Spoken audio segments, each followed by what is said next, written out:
Good morning to all. आज की class में हम विकारी शब्द पार्ट 2 आज की क्लास में रहेगा, जिसमें कल फर्स्ट पार्ट में हमने संज्ञा और विशेषण क्रिया से रिलेटेड और विशेषण से रिलेटेड क्वेश्चंस किए, और आज हम उसका सेकंड पार्ट में क्रिया और विशेषण से रिलेटेड कुछ क्वेश्चंस करेंगे।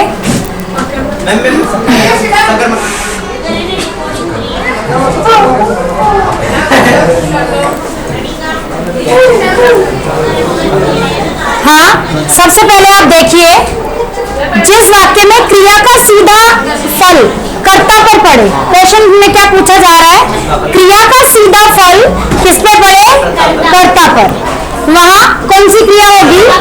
देखो, सकर्मक, अकर्मक, नाम धातु या प्रेरणार्थक, कौन सी क्रिया होगी? देखो, मैंने बताया आपको कि जहां पर कर्ता होता है और कर्म होता है और क्रिया होती है, यही तीन जो है एक सेंटेंस के अंदर होते हैं, कर्ता होता है, कर्म होता है और क्रिया होती है। लेकिन किसी सेंटेंस में कर्म होता है और किसी में नहीं होता है, तो जिसमें कर्म नहीं होता है वो कौन सी क्रिया होती है? अकर्मक। और ऐसी क्रिया में क्या होता है कि क्रिया का सीधा फल किस पे पड़ता है? कर्ता पे। क्वेश्चन क्या पूछ रहा है? कर्ता पर पड़ता है, तो वहां क्रिया कौन सी होगी? क्योंकि उसमें कर्म है ही नहीं। अगर कर्म होता तो क्रिया का फल कर्म पे पड़ेगा, तो क्रिया कौन सी हो जाएगी? सकर्मक। आगे, निम्नलिखित भाववाचक संज्ञा शब्दों से बनाए गए क्रियापदों का सही विकल्प, जो किससे बने होने चाहिए? भाववाचक संज्ञा शब्दों से बने होने चाहिए। ऑप्शन है लिखावट से लिखना, पहचान से पहचानना, हंसी से हंसेगा और जीवन से जिया। देखिए, किस ऑप्शन के साथ जाएंगे? कितने बच्चे हैं जो फर्स्ट के लिए कह रहे हैं? कितने बच्चे हैं जो सेकंड के लिए कह रहे हैं? क्रियापदों से, तो लिखना से, लिखना क्या है? क्रिया है, और उससे बना लिखावट भाववाचक संज्ञा। पहला आंसर, जो जिसका ऑप्शन पहला है वो सही है। जिस वाक्य में पूर्वकालिक क्रिया का प्रयोग किया गया है, देखो पूर्वकालिक क्रिया का जहां प्रयोग किया गया है वो कौन सा वाक्य है? पढ़ो। राधा ने स्नान करके भोजन किया, आकाश में बहुत से पक्षी उड़ रहे हैं, सास ने बहू से खाना बनवाया, रमा ने राधा से पत्र लिखवाया। क्या पूछा जा रहा है? पूर्वकालिक क्रिया का प्रयोग किस वाक्य में हुआ? फर्स्ट आंसर है सबका। कोई है जो किसी और ऑप्शन के साथ जाना चाहता है? ओके, आंसर होगा पूर्वकालिक क्रिया का फर्स्ट वाला। क्यों होगा? क्योंकि उसमें राधा ने पहले एक काम किया है, उसके बाद दूसरा काम किया है, तो जहां पर इसकी पहचान इजी सी क्या होती है, मैंने कहा था करके या कर जो होता है, लगा हुआ होता है, वो हमेशा पूर्वकालिक क्रिया का उदाहरण होता है, ये लगा हुआ है। आगे देखो, निम्न में से किस वाक्य में अकर्मक क्रिया है? पक्षी उड़ रहे हैं, चिड़िया दाना चुग रही है, पशु मैदान में चर रहे हैं, गुरुजी ने छात्रों से पाठ पढ़वाया। देखो, आराम से उनको पढ़ो अच्छे से, उसके बाद रिप्लाई करो।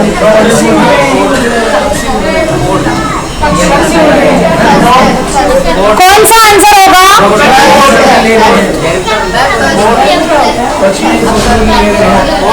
कितने बच्चे हैं फोर्थ के साथ जा रहे हैं?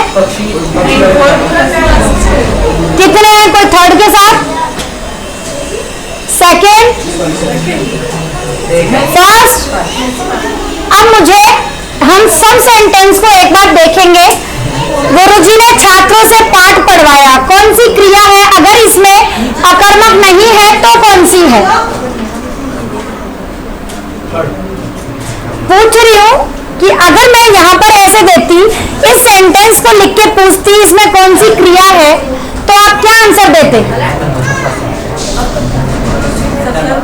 क्रियाएं आपके 8 प्रकार की है, 8 प्रकार की क्रियाएं हैं, उनमें से आपको यहाँ 4 ऑप्शन में मिलते तो आप क्या करते? देखो, गुरुजी है वो खुद काम नहीं कर रहे, छात्रों को प्रेरणा दे रहे हैं करने की, तो कौन सी क्रिया होती है? तो ये कौन सी हो गई? प्रेरणार्थक। देन ये है पशु मैदान में चर रहे हैं। पशु यहाँ क्या है? करता है। मैदान यहाँ क्या है? कर्म है। चरना यहाँ क्या है? क्रिया है। तो इसका मतलब यहाँ पर सकर्मक होगी।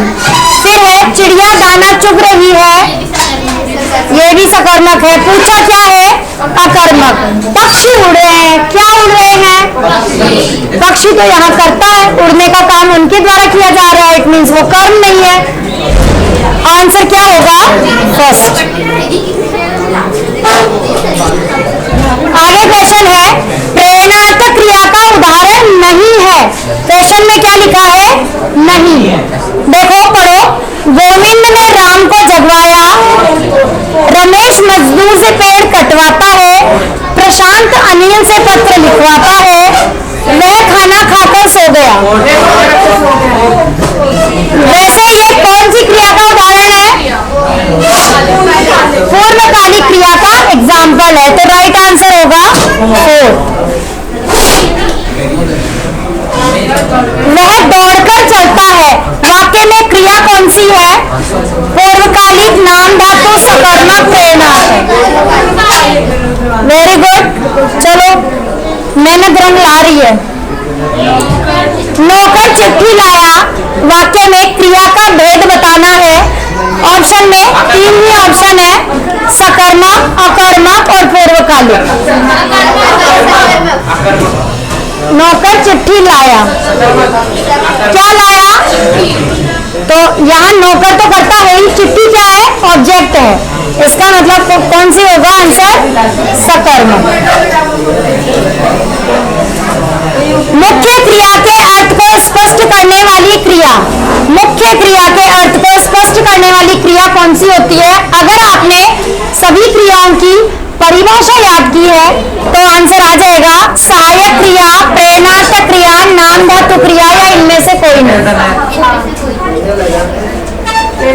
क्या कहा है मैंने? मुख्य क्रिया के अर्थ को स्पष्ट करने वाली क्रिया।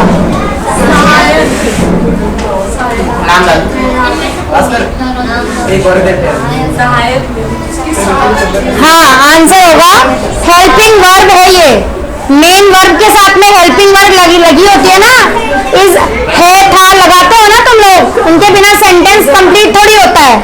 तो हेल्पिंग वर्ब जो होती है वो मुख्य क्रिया के अर्थ को स्पष्ट करती है, तो आंसर क्या आएगा? सहायक क्रिया, जिसको हम इंग्लिश में हेल्पिंग वर्ब बोल सकते हैं। आगे है निम्नलिखित में से सकर्मक क्रिया कौन सी है? ऑप्शन देखो, हंसना, रोना, लिखना, उठना। सोच समझ के क्या आंसर आया? हंसना। और कोई? लिखा है ना क्वेश्चन? लिखना है, लिखना है, लिखना, लिखना, हंसना, लिखना, 100% किसके साथ जाएंगे आप? लिखना, क्योंकि वो कुछ तो लिखेगा ही, कुछ तो हंसेगा, कुछ तो रोएगा, कुछ तो उठेगा, इसमें ऐसा कोई सेंस नहीं होता है। लेकिन लिखना है जिसमें हमें पता लग रहा है कि कुछ तो लिखेगा, वो पत्र लिखे, कविता लिखे, कहानी लिखे, लिखने में कुछ तो लिखा जाएगा ही। आगे है घना का विशेषण शब्द बताना है। घना एक शब्द लिया है मैंने, उसका विशेषण शब्द कौन सा होगा? आपके सामने 4 ऑप्शन है, कभी पढ़ा है? राइट आंसर होगा घनघोर। घनघोर घटा छा गई। घटा की क्या विशेषता है कि वो घनघोर है। निम्न में से सेंटेंस जो है उससे बनेगा वो, निम्न में से कौन सा शब्द विशेषण है? राष्ट्रीय, स्थान, अनुभव, पुष्प।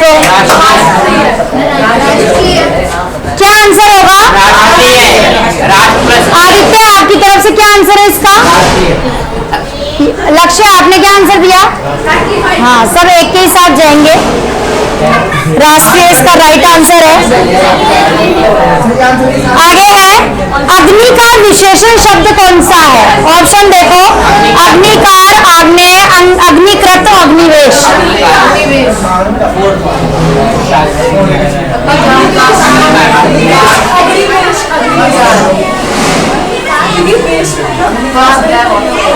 क्या पूछा है? विशेषण। हाँ, लक्ष्य आपका क्या आंसर है? फर्स्ट। अच्छा, और कोई? मनन क्या आंसर है? सब इसी के साथ जाएंगे, लेकिन ये आपका रॉन्ग हो गया।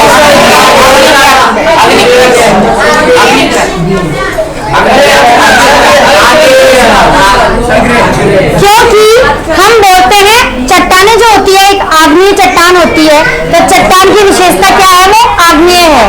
तो यहाँ पर राइट आंसर आग्नेय बनेगा। अग्नि से विशेषण शब्द क्या बनेगा? आग्नेय। ए उसमें प्रत्यय लग गया, अग्नि उसका मूल शब्द है। फिर है सार्वनामिक विशेषण है, उनकी क्या विशेषता होती है? संज्ञा के पहले आते हैं, संज्ञा के बाद आते हैं, सर्वनाम के बाद आते हैं, या इनमें से कोई नहीं? सोच समझ के आंसर दो। संज्ञा के बाद आते हैं, सर्वनाम। एक लवली का आंसर राइट है, बस संज्ञा के पहले आते हैं। सार्वनामिक विशेषता, सार्वनामिक विशेषण के जस्ट बाद में वही संज्ञा आती है जिसके लिए वो विशेषण का प्रयोग हुआ है। जैसे उस लड़की ने खाना खाया, तो लड़की जो है क्या है? संज्ञा शब्द है, और उसके लिए भी वो उस शब्द आया है, तो उसके जस्ट बाद में आ गया ना वो, तो संज्ञा के पहले आते हैं सार्वनामिक, तो उस क्या हो गया? वहां सार्वनामिक विशेषण हो गया। आगे देखो, विशेषण किस शब्द की विशेषता बताते हैं?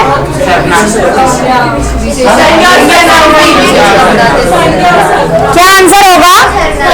संज्ञा और सर्वनाम की। हाँ पूछो, आप खड़े होकर पूछो, स्टैंड अप।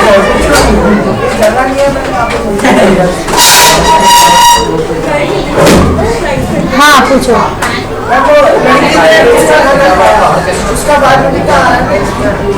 सर्वनाम जो शब्द है, जब हम सार्वनामिक विशेषण का प्रयोग करते हैं, तो आपको पता है कि एक सेंटेंस जो फ्रेम करते हैं उसका एक तरीका होता है। सेंटेंस फ्रेम में सबसे पहले क्या आता है? कर्ता आता है, सब्जेक्ट आता है, उसके बाद उसका ऑब्जेक्ट आता है, और उसके बाद उसकी वर्ब आती है। तो सबसे पहले अगर वहां संज्ञा नहीं है तो पहले क्या आएगा?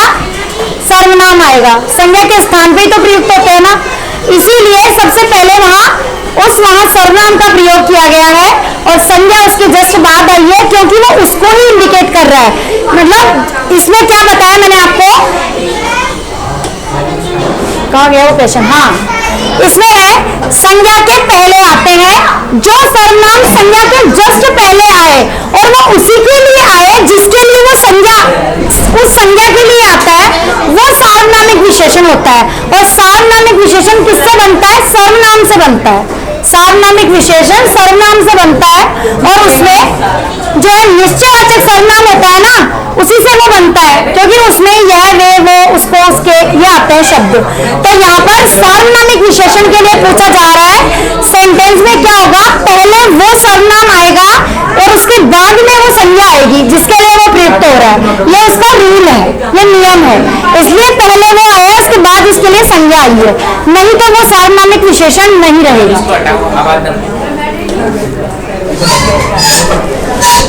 हो गया ही तो। फिर है पशु शब्द का विशेषण क्या है?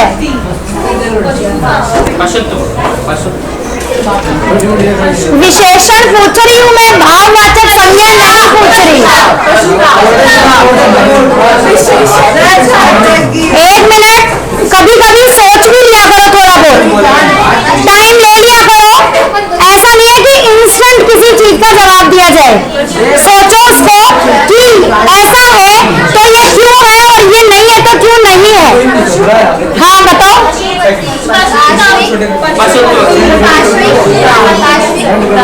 राइट आंसर आ चुका है, सिर्फ एक लड़की का आया है। इसमें क्या पूछा है?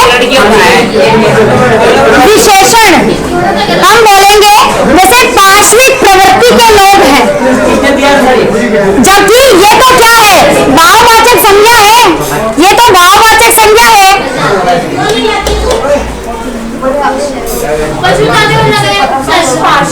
पार्श्विक आएगा ना, पार्श्विक लोग कैसे हैं? पार्श्विक प्रवृत्ति के, तो वो उसकी विशेषता है।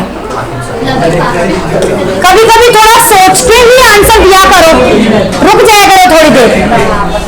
कौन सा विकारी है इनमें से?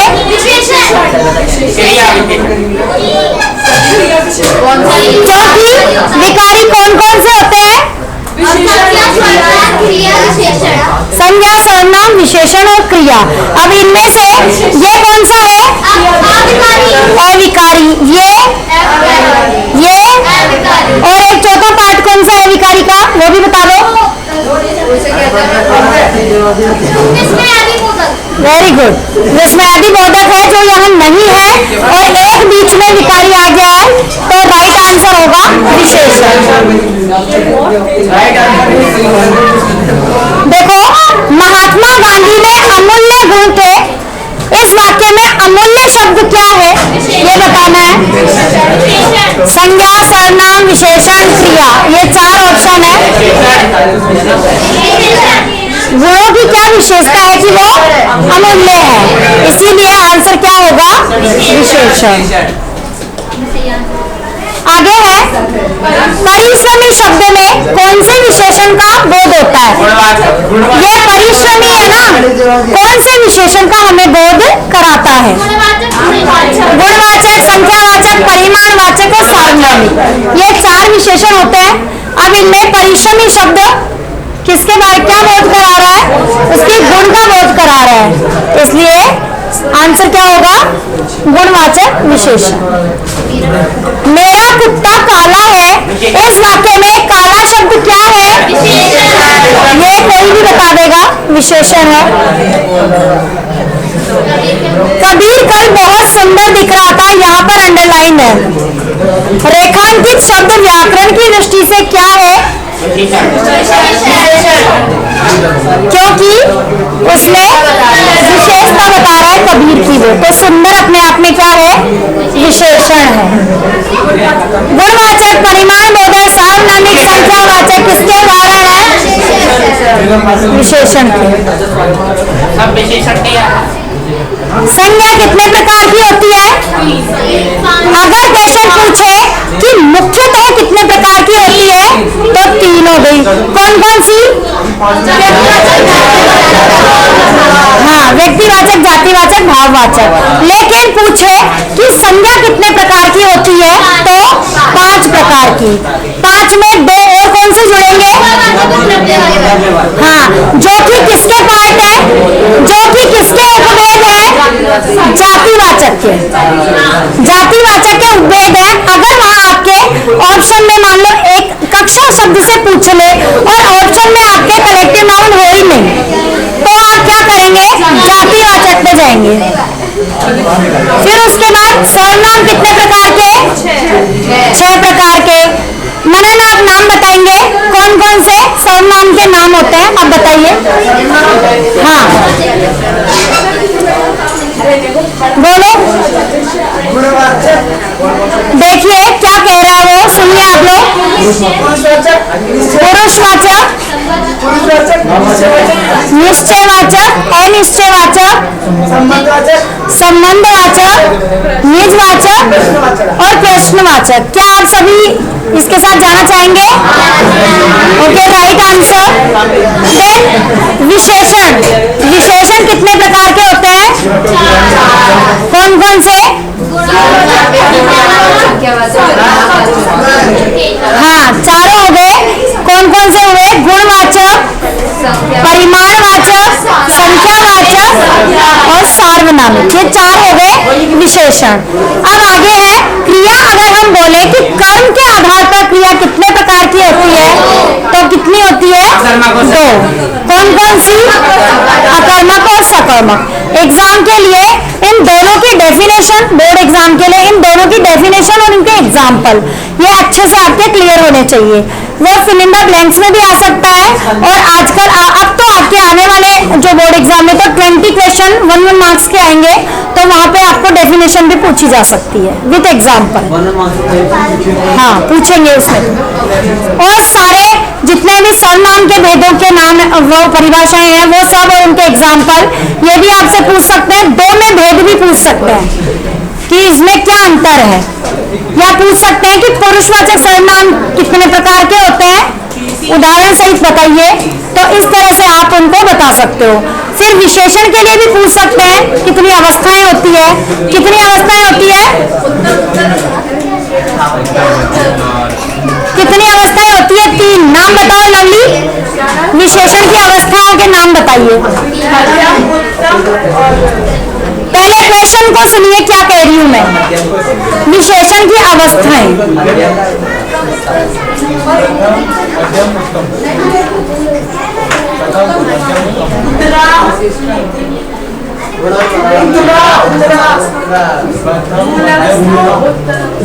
मूलावस्था, उत्तरावस्था और उत्तमावस्था।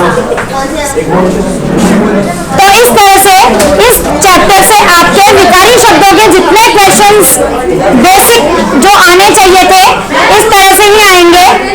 तो आप इनकी जो है ज्यादा से ज्यादा इनकी प्रैक्टिस कीजिए, तो आपका ये टॉपिक अच्छे से क्लियर हो जाएगा। मिलते हैं अगले वीडियो में, तब तक के लिए धन्यवाद।